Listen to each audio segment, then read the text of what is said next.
kelompok 5 kelas A mata kuliah Komunitas Asia, program studi pendidikan guru pendidikan anak usia dini, Fakultas Keguruan dan Ilmu Pendidikan Universitas Tadulako. Tujuan kami membuat video ini untuk menjelaskan beberapa negara yang ada di Asia Tenggara. Sebelumnya perkenalkan, nama saya Nur Hijrah dengan NIM A41122005. Nama saya Intan Dewi Mariski dengan NIM A41122024. Perkenalkan, nama saya Sadia Said dengan NIM A41122003. Perkenalkan, nama saya Ayunisa dengan NIM A41122025. Assalamualaikum warahmatullahi wabarakatuh. Perkenalkan, nama saya Sadia Said dengan NIM A41122003. Saya dari kelas A, Prodi Pendidikan Guru Pendidikan Anak Usia Dini. Di video ini saya akan menjelaskan tentang kawasan Asia Tenggara mengenai negara Brunei Darussalam. Negara Brunei Darussalam terletak di Asia Tenggara berbatasan langsung dengan Malaysia. Letak astronomisnya adalah antara 5 derajat lintang utara sampai 6 derajat lintang utara dan 114 derajat bujur timur sampai 115 derajat bujur timur. Negara ini memiliki luas wilayah sebesar 5.765 km dengan lebih dari 400.000 penduduknya. Wilayah Brunei terbagi menjadi 2 bagian, yaitu bagian barat dan bagian timur. Bagian barat terdiri dari daratan rendah dan rawa-rawa, sementara bagian timur didominasi oleh pegunungan dan daratan tinggi. Populasi Brunei Darussalam sekitar 450.000. Mayoritas penduduknya adalah Melayu yang mewakili sekitar 65% orang, dengan 35% sisanya adalah Tionghoa, India, dan berbagai kelompok pribumi. Nilai kultural telah dipengaruhi oleh warisan Melayu, Tionghoa, dan Islam. Keluarga kerajaan diadakan dalam hal yang tinggi yang merupakan fokus utama dari banyak tradisi sehari-hari dan perayaan tahunan. Tari, musik, dan teater adalah elemen budaya penting yang biasanya terlihat, terutama selama pernikahan Brunei dan pertemuan penting lainnya. Budaya negara ini sangat dipengaruhi oleh Islam, dengan adat istiadat dan tradisi Islam diamati dalam kehidupan sehari-hari. Pemerintah Brunei telah mengadopsi pendekatan konservatif terhadap masalah sosial dengan undang-undang ketat tentang alkohol, narkoba, dan seks. Negara ini baru-baru mendapat ABI untuk implementasi hukum syariah yang memungkinkan hukuman seperti amputasi dan rajam untuk pelanggaran tertentu.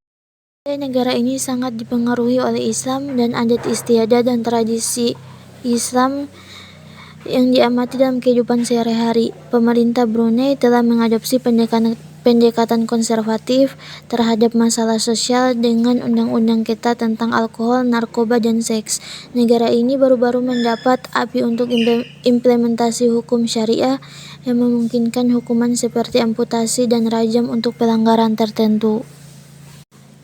Pendidikan formal di Brunei dimulai tahun 1912 dengan mulai dibukanya sekolah Melayu di Bandar Brunei. Kemudian diikuti dengan pembukaan sekolah lain pada tahun 1918 di wilayah Brunei Muara, Kuala Belain, dan Tutong, khusus untuk murid laki-laki yang berusia 7-14 tahun, dengan kurikulum pelajaran mencakup membaca dan menulis dalam bahasa Arab dan Latin. Sebelumnya, tahun 1961, masyarakat Tionghoa telah mendirikan sekolah sendiri di Bandar Seri Begawan.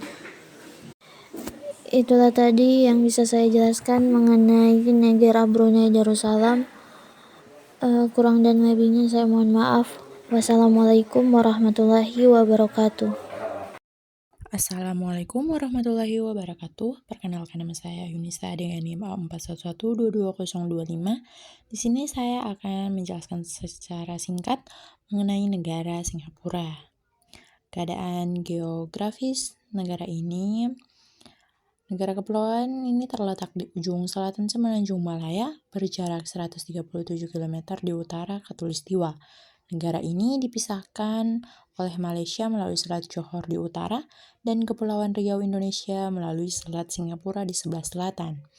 Sedangkan kondisi demografinya, negara Singapura pada tahun 2023 angka pertumbuhan penduduknya mencapai pada 0,9%. Singapura memiliki kepadatan penduduk yang tinggi dan etnis yang beragam. Baik, yang selanjutnya yaitu profil Singapura. Nama negaranya Singapura, ibu kotanya sendiri juga Singapura, kepala negara, presiden, kepala pemerintahan, perdana menteri, sistem pemerintahan negara kesatuan. Untuk bahasa resminya mereka menggunakan Inggris dan Melayu. Untuk agama sendiri, presentasinya Buddha di angka 31,1%, Kristen 18,9%, 20%-nya Islam dan Hindu 5%. Dan untuk lagu kebangsaannya yaitu Majulah Singapura dan mata uang mereka yaitu dolar Singapura. Baik, yang selanjutnya yaitu nilai kultural dan sosial budaya di Singapura. Kelompok etnis yang terdiri dari Tionghoa, Melayu, India, masing-masing kelompok ini memiliki identitas budaya bahasa dan adat istiadat yang unik namun tetap hidup berdampingan dan berintegrasi di Singapura. Singapura juga dikenal sebagai salah satu negara multikultural terbaik di dunia, di mana berbagai kelompok etnis hidup berdampingan dan saling menghargai. Singapura memiliki berbagai kesenian tradisional yang berasal dari berbagai kelompok etnis seperti tarian, musik, dan teater. Contoh tariannya yakni tarian kontemporer dan tari Malay. Selanjutnya yaitu ada isu pendidikan di Singapura. Seperti yang kita tahu, sistem pendidikan Singapura itu sangat terpusat. Kementerian Pendidikan, pengawasan lembaga pendidikan dari taman kanak-kanak hingga pendidikan tinggi itu dipantau dengan sangat baik. Jadi Singapura itu selalu menjadi pilihan terbaik bagi siswa internasional untuk bersekolah di sana karena memiliki kurikulum yang cukup baik. Baik, yang selanjutnya itu ada isu perkembangan ekonomi di Singapura. Singapura adalah pusat keuangan terdepan ketiga di dunia dan sebuah kota dunia kosmopolitan yang memainkan peran penting dalam perdagangan dan keuangan internasional. Pelabuhan Singapura adalah salah satu dari 5 pelabuhan tersibuk di dunia.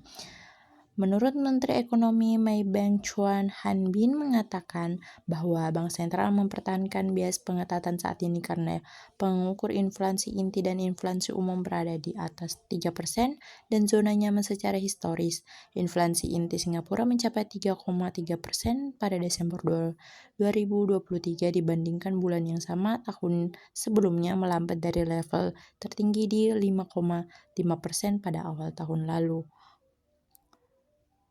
Dan selanjutnya yaitu ada isu perkembangan politik di Singapura. Singapura yang terkenal dengan stabilitas politiknya telah diguncang oleh serangan skandal politik yang jarang terjadi. Mulai dari korupsi hingga perselingkuhan ketua parlemen dengan anggotanya telah menyita waktu. Pekan lalu seorang menteri senior ditangkap dalam penyelidikan korupsi yang pertama dalam 4 dekade yang terlibat dalam penyelidikan semacam itu. Sementara pada Senin 17 Juli, 2 orang parlemen, salah satunya pernah dianggap sebagai calon Perdana Menteri, mengundurkan diri setelah terungkap bahwa mereka berselingkuh. Skandal ini telah mengejutkan penduduk negara yang cukup membanggakan reputasinya. Yang terakhir yaitu ada pertahanan dan keamanan di Singapura. Isu pertahanan dan keamanan di Singapura merupakan topik yang penting mengingat peran strategis negara ini dalam wilayah Indo-Pasifik. Yang pertama yaitu ada kemitraan publik swasta untuk prajurit muda. Pada April 2021, Menteri Pertahanan Singapura meluncurkan komunitas praktik penyokong wilayah wajib militer.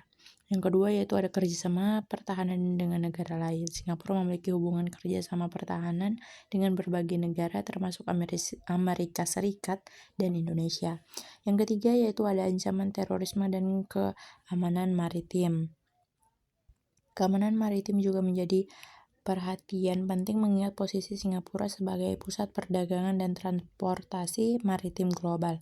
Singapura terus berupaya memastikan keamanan dan stabilitas di wilayahnya serta menjalin kerjasama dengan negara-negara mitra untuk menghadapi tantangan bersama.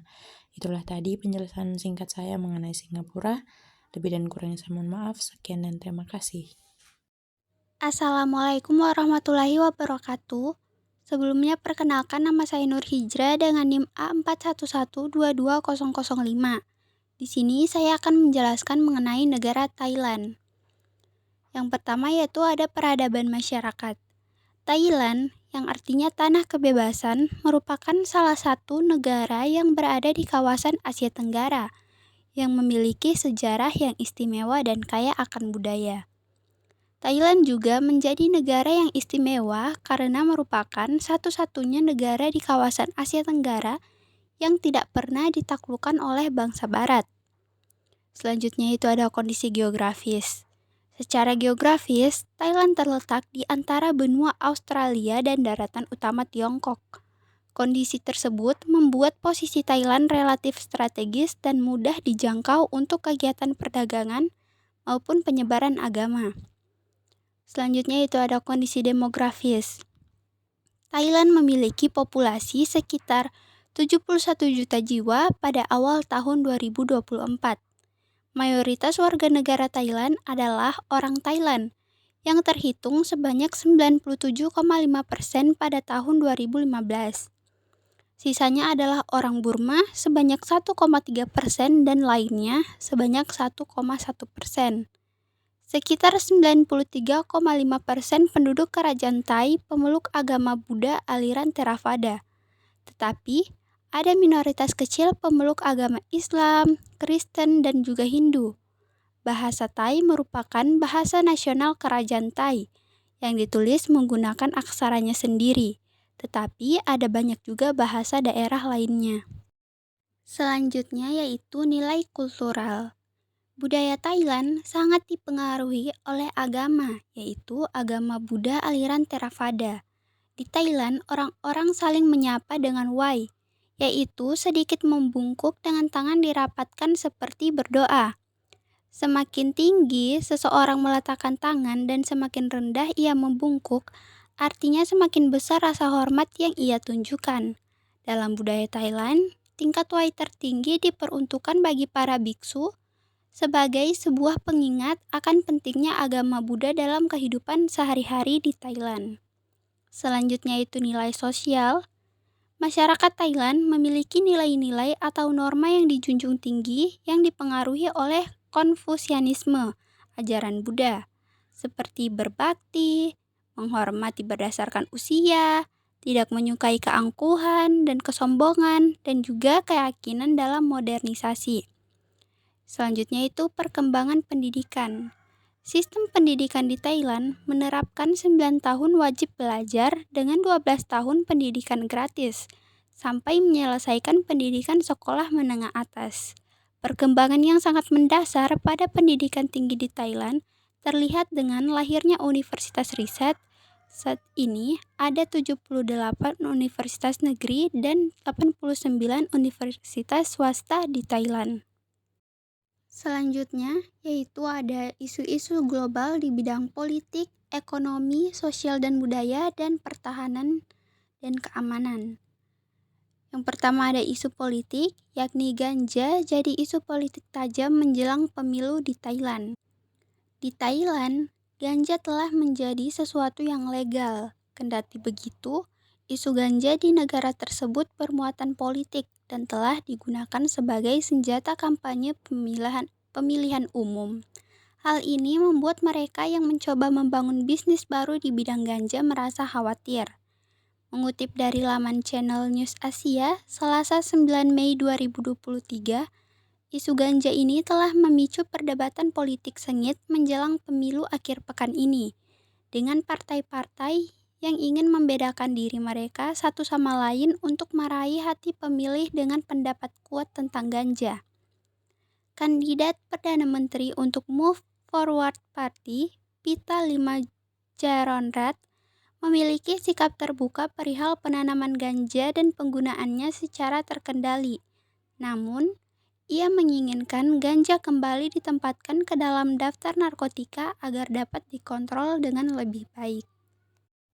Selanjutnya yaitu isu ekonomi, yakni ekonomi Thailand alami penyusutan terburuk dalam 22 tahun. Ekonomi Thailand terkontraksi 12,2% pada kuartal kedua tahun 2020. Penurunan paling tajam sejak krisis finansial melanda Asia pada akhir tahun 90-an. Fakta statistik ini mencerminkan aktivitas ekonomi yang memburuk menyusul keputusan pemerintah untuk menutup negara itu dari perjalanan internasional karena wabah virus corona. Pemerintah memberlakukan berbagai perbatasan ketat untuk mengendalikan wabah, termasuk memberlakukan jam malam, larangan penjualan alkohol, pembatasan perjalanan internasional, dan penurunan wisatawan. Kebijakan ini memang terbukti berhasil mengendalikan wabah, namun menimbulkan kerugian ekonomi yang cukup parah. Banyak bisnis pariwisata yang gulung tikar dan jutaan orang kehilangan pekerjaan. Perekonomian Thailand sangat mengandalkan bisnis pariwisata. Dibandingkan dengan periode yang sama pada tahun sebelumnya, dampak dari pandemi virus corona telah membuat bisnis ini menyusut sebanyak 38%. Selanjutnya yaitu isu sosial dan budaya, yakni ketidaksetaraan sosial di Thailand. Salah satu isu global dalam bidang sosial dan budaya di Thailand adalah ketidaksetaraan sosial, terutama antara perkotaan dan pedesaan, serta antara berbagai kelompok etnis dan sosial. Di Thailand, terdapat kesenjangan yang signifikan dalam hal akses terhadap layanan kesehatan, pendidikan, dan kesempatan ekonomi antara daerah perkotaan yang maju dan pedesaan yang lebih terpencil. Selain itu, ketidaksetaraan ini juga tercermin dalam hak-hak perempuan, di mana perempuan seringkali menghadapi diskriminasi dalam hal akses terhadap pendidikan, pekerjaan, dan juga keputusan yang berkaitan dengan kehidupan mereka. Selanjutnya, yang terakhir yaitu isu pertahanan dan keamanan, yakni masalah separatisme dan konflik bersenjata di wilayah Thailand Selatan. Masalah separatisme dan konflik bersenjata di wilayah Thailand Selatan, terutama provinsi-provinsi Pattani, Yala, dan Narathiwat, telah menjadi isu global dalam bidang pertahanan dan keamanan di Thailand. Konflik ini telah berlangsung selama beberapa dekade dan telah menyebabkan ribuan korban jiwa, menyebabkan ketidakstabilan di wilayah tersebut, serta menghambat pembangunan ekonomi dan sosial di wilayah tersebut. Konflik ini terjadi karena ketidakpemahaman antara pemerintah Thailand dengan kaum minoritas Thailand, yaitu etnis Muslim Melayu, yang menuntut kemerdekaan dan berusaha melepaskan diri dari wilayah dan pemerintahan Thailand. Gerakan separatisme ini berawal dari aksi protes yang dilakukan etnis Muslim Melayu terhadap pemerintah Thailand yang menganggap kebijakan-kebijakan pemerintah Thailand bersifat diskriminatif. Pemerintah Thailand telah mengambil berbagai upaya untuk mengatasi konflik di Thailand Selatan, termasuk kebijakan militer, politik dan ekonomi, serta strategi sekuritisasi Speech Act untuk mengkonstruksikan kepada masyarakat Thailand bahwa konflik separatisme merupakan ancaman keamanan sosial. Baik, itulah tadi penjelasan saya mengenai negara Thailand. Sekian dan terima kasih. Perkenalkan, nama saya Intan Dewi Mariski dengan NIM 411222024. Di sini saya akan menjelaskan mengenai negara Malaysia. Yang pertama, kondisi geografis negara Malaysia. Letak geografis negara Malaysia terdiri dari dua bagian besar wilayah daratan, yaitu Malaysia Barat yang disebut Semenanjung dan Malaysia yang terletak pada posisi 01,0 sampai 06,9 lintang utara dan 99,6 sampai 104,8 bujur timur, serta Malaysia Timur yang meliputi Sabah dan Sarawak yang terletak pada lokasi 00,8 sampai 08,2 lintang utara dan 109,2 sampai 119,4 bujur timur. Luas wilayah Malaysia mempunyai luas wilayah 329,718 km persegi. Yang kedua yaitu kondisi demografi. Jumlah penduduk Sabah 3,063,600 jiwa dengan rincian sebagai berikut. A. Warga negara Malaysia 2,293,400 jiwa, terdiri dari Melayu 351,300 jiwa, Kazan atau Dusun 541,500 jiwa, Bajau 412,400 jiwa, Murut 101,600 jiwa, Bumpi Putih Ralain 446,700 jiwa, Cina 292,700 jiwa, dan lain-lain yaitu 141,200 jiwa. Dan B yaitu bukan warga negara Malaysia yaitu 770,200. Dan yang ketiga yaitu nilai kultural Malaysia. Nilai-nilai Melayu. Melayu merupakan etnik terbesar di Malaysia yang membentuk 54% dari penduduk. Merupakan salah satu etnik yang beragama Islam, bahasa Melayu, dan mengamalkan budaya Melayu. Influensi multibudaya. Malaysia merupakan negara yang sangat multi etnis yang memberikan dampak positif terhadap kebudayaannya.